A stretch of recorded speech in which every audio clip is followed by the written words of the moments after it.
You sit down to work. You declare, "This time I will focus." You open the document. You read the first sentence. And then a vibration in your pocket. A thought about a conversation from yesterday. An itch to check just one thing. Just one thing. The day ends. You've been at work for 8 hours. And you have, what? A few scattered paragraphs. A sense of hollow exhaustion. The feeling that your best ideas, your deepest work, your genuine potential, is leaking out of you, moment by distracted moment. Here is the painful paradox of the 21st century. You have more tools for productivity than any generation in history.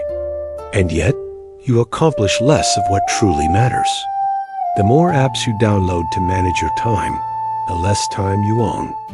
The more you multitask, the shallower your thinking becomes.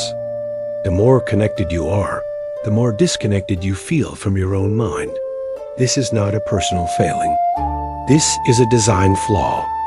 You are living in a world engineered to hijack your attention.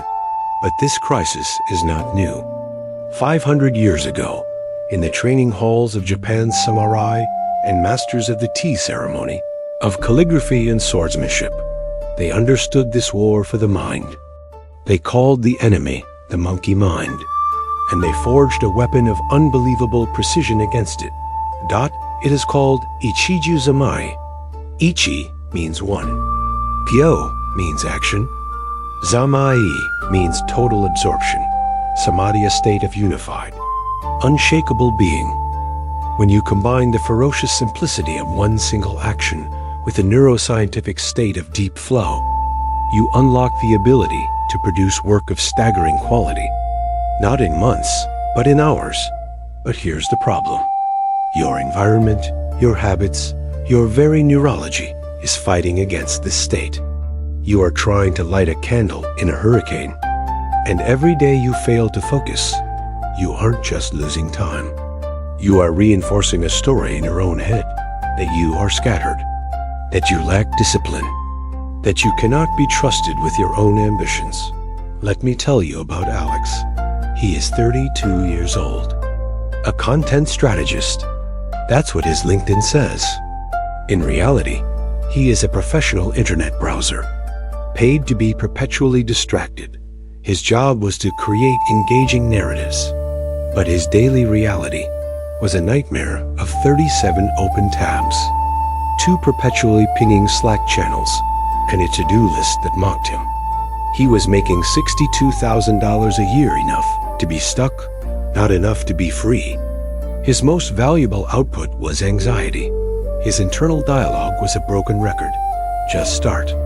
Why can't you just start? Everyone else can do this. You're a fraud.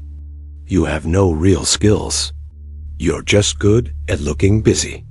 The shame wasn't in the failure. The shame was in the gap. He could see the person he wanted to be, the writer, the creator, the man of depth like a ghost on the other side of a frosted glass window. He could hear the applause for work he had not yet done. The catalyst was not dramatic. It was a slow, sickening, unraveling dot. It was a Tuesday.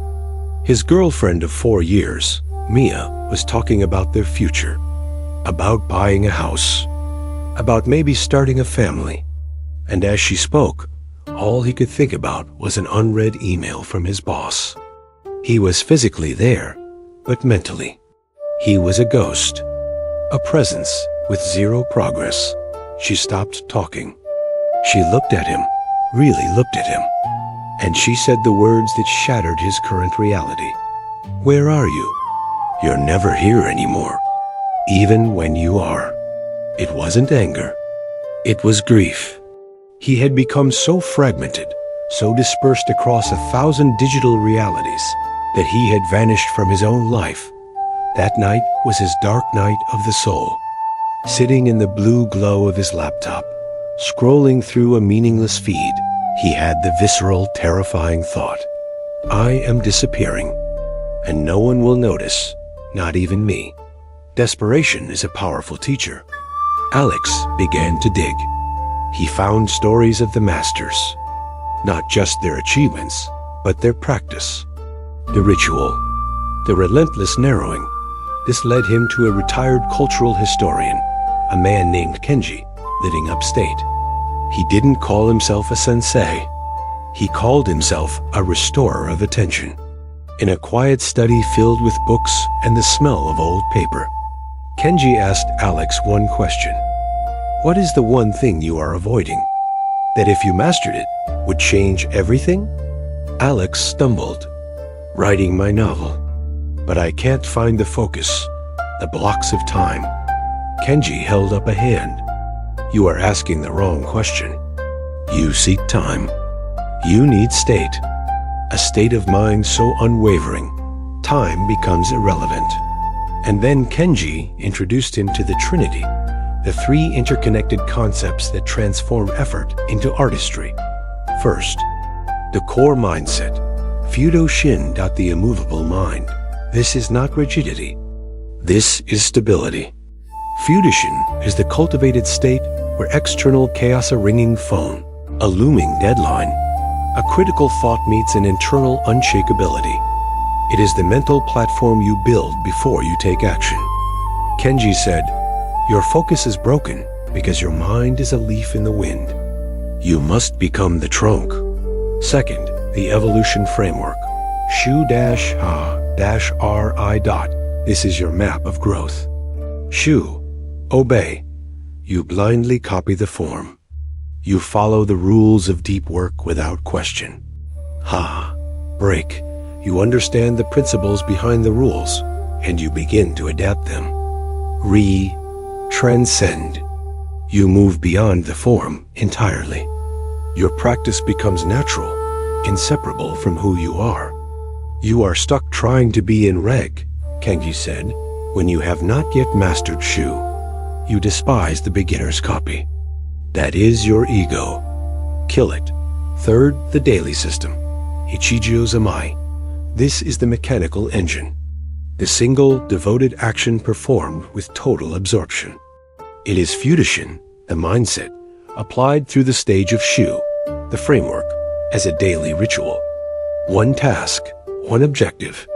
The world dissolves around it. Kenji bridged this to modern science. He spoke of Carol Dweck's work on the growth mindset, how Fudoshin is the ultimate growth mindset, viewing focus as a muscle to be trained, not a fixed trait.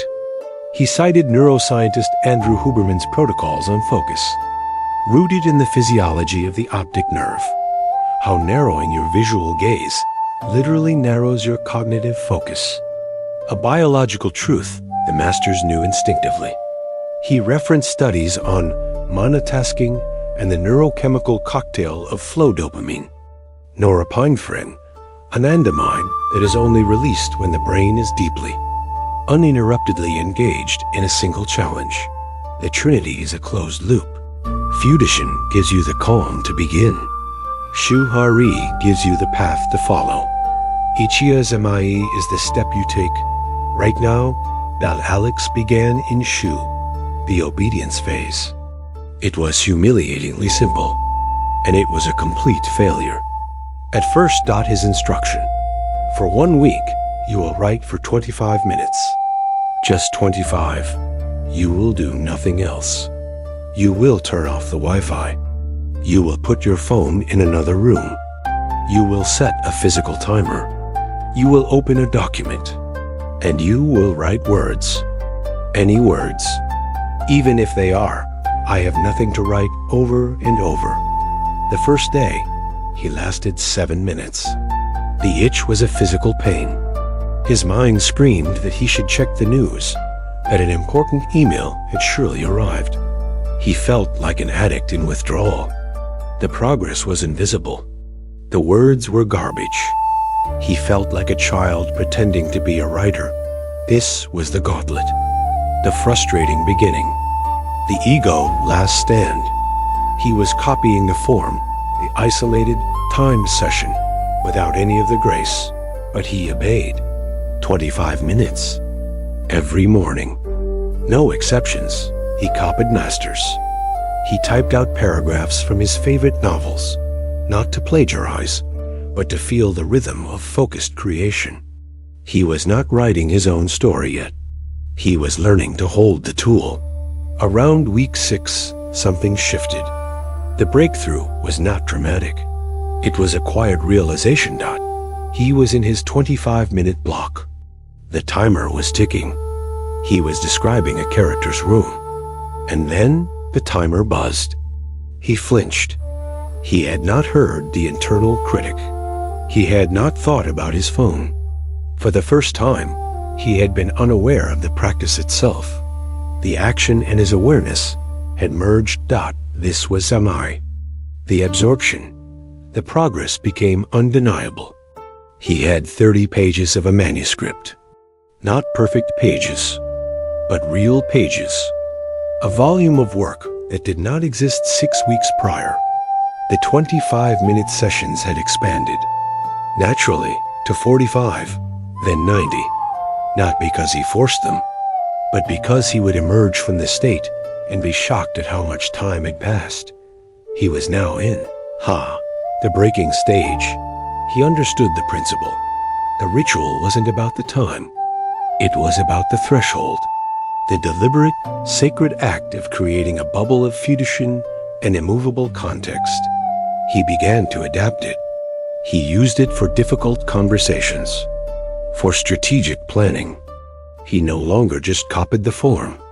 He applied the principle of singular, absorbed action to anything that required depth. His mind was no longer a broken compass. It was a laser, and he had learned how to aim it. 2 years later, Alex no longer does Ichigyo-Zammai. He lives from it. It is his nature, the restage. The discipline has become identity. He identified a business opportunity, a direct application of his new skill. He saw companies drowning in the same distracted hell he'd escaped. They had communication tools, but no shared focus. He created a consultancy. He didn't teach productivity. He taught attention architecture. He helped teams build cultures of Fudoshin, to run meetings with the principles of Shu, to achieve collective Zammai. The scary leap was quitting his $62,000 job with only 3 months of savings and a prototype workshop. The leap was trusting that his deep, focused work could create more value than his scattered, busy work ever did. He was now the mentor. One afternoon, a young, frustrated designer came to him, echoing the same old pain. I can't focus. My ideas are terrible. I'm stuck. Alex poured 2 cups of tea. He did not give him a tool. He asked him the question, what is the one thing you're avoiding, and if you mastered it, would change everything? He had come full circle. The student had become the vessel for the teaching. So let us synthesize the Trinity for you. Fudoshin is your foundation. It is the cultivation of calm, deliberate intent before action. It is telling your nervous system, we are safe here. We can focus. Shu-Ha-Ri is your map. You must begin in humble obedience. You must grant yourself permission to be a clumsy beginner, copying the form of deep work, the scheduled, protected, device-less block. Then, and only then, can you break the form to suit your life and finally transcend it until it is simply who you are. Ichigyo-Zammai is your daily proof. It is the manifest evidence. One action. Total absorption. This is not a time management hack. This is an identity reconstruction project. You are not trying to get more done.